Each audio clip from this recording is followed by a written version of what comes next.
A Nevada Politico reporter that began the lie about violent Bernie Sanders supporters has been fired. Now, the reporter in question is Jon Ralston, who had been called, quote, the biggest fish in Nevada by Politico. Well, this fish has apparently been fried. He was let go by PBS after the network canceled his show Ralston Live on Tuesday. Now, he recently tweeted out on his Twitter, some personal news, I'm parting ways with PBS. It's clear that I ruffled some feathers, and I understand PBS's need to protect its donor base. Now, Ralston, of course, famously propagated the repeated lie that Bernie Sanders delegates were violent and threw chairs, and they threatened speakers like Roberta Lang and Barbara Boxer because they didn't get what they wanted. Oh, those whiny Bernie bros, throwing chairs, being violent, making me fear for my life. And here's Jon Ralston telling the news. Well, I'll get to that in a minute. Now, of course, his reporting was absolute bullshit. There were no chairs thrown. And not only that, but Boxer and Lang were also not afraid for their lives. Now, some accounts had even shown Barbara Boxer giving the finger to Bernie Sanders supporters. Now, of course, that's not exactly true either. Yes, she was finger wagging, as video and pictures afterwards showed. Now, it looked like she was flipping them off, and it certainly wouldn't have surprised us the way that she was talking to Bernie Sanders supporters and egging them on during the Nevada convention. If you boo me, you're booing Bernie Sanders. No, bitch, we're booing you. That's exactly what we're doing. But look, after that, she said, no. I was afraid for my life. Those Bernie Sanders people were so violent, and I was afraid. No, you wag your finger at us, you're not necessarily afraid. But of course, it's not her that was so much the issue. The issue here was Ralston feeding these lies to mainstream media and them just buying it because he was supposedly respected. Now, he tweeted while he was at the convention. He wasn't at the convention the whole time, but when he was there, his tweets were, of course, incredibly biased against Bernie Sanders. And they include, convention ended with security shutting it down, Bernie folks rush shades, yelling obscenities, throwing chairs, unity now, on to Philly. He also tweets, if I remember my history, throwing chairs, yelling obscenities, and posting cell address of party leader are how most revolutions begin. I can't stand this guy. Continues. Hey, Bernie bot chair throwing truthers. It happened. People saw it, including one journo who was there and reported it. Now, of course, that so-called first-hand account, which was actually second-hand, which actually didn't happen, was bullshit. And video showed.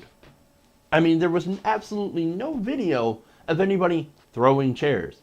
And trust me, everybody there had a cell phone. There were like 500 live streams going at the same time.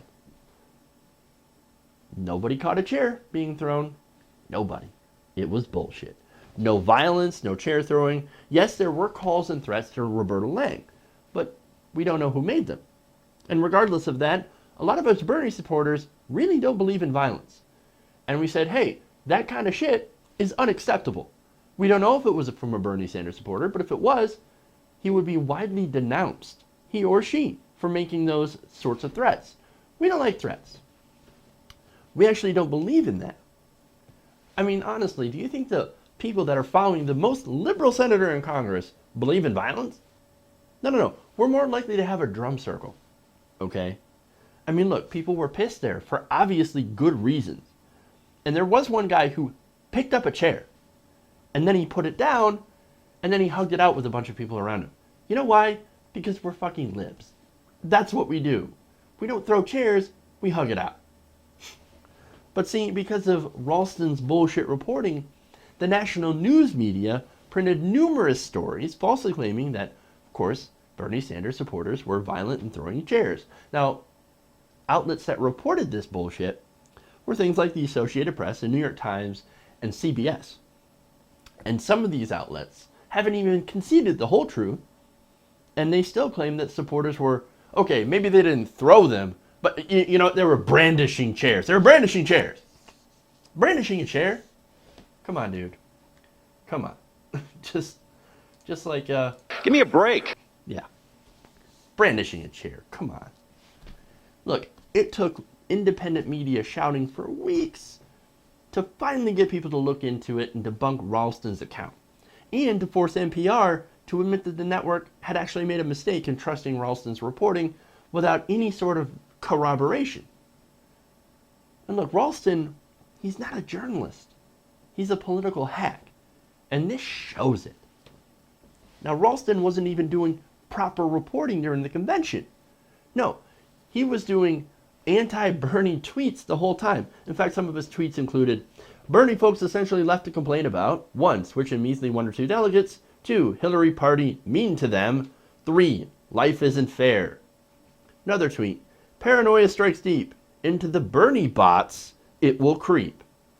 And then 1,245 Clinton delegates, 1,149 Sanders delegates burned.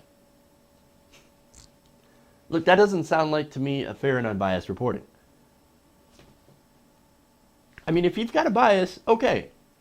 At least let us know you have a bias. But don't claim you saw stuff or you heard stuff that didn't actually happen. And when called out on it and showed evidence that it didn't happen, don't double down. That's like what Trump does. This guy's a Trumper. Or at least he's acting like a Trumper. Okay? Look, this guy, as I said, not a journalist. And shouldn't be a journalist. But at least now he can do something different with his life. Oh, who am I kidding? This guy's probably going to get hired by the Blue Nation Review or from MSNBC. Don't worry, there's a place in Clinton world that would be more than happy to hire this. Hey, maybe David Brock and his troll army needs a couple of extra trolls. John, there's a job for you.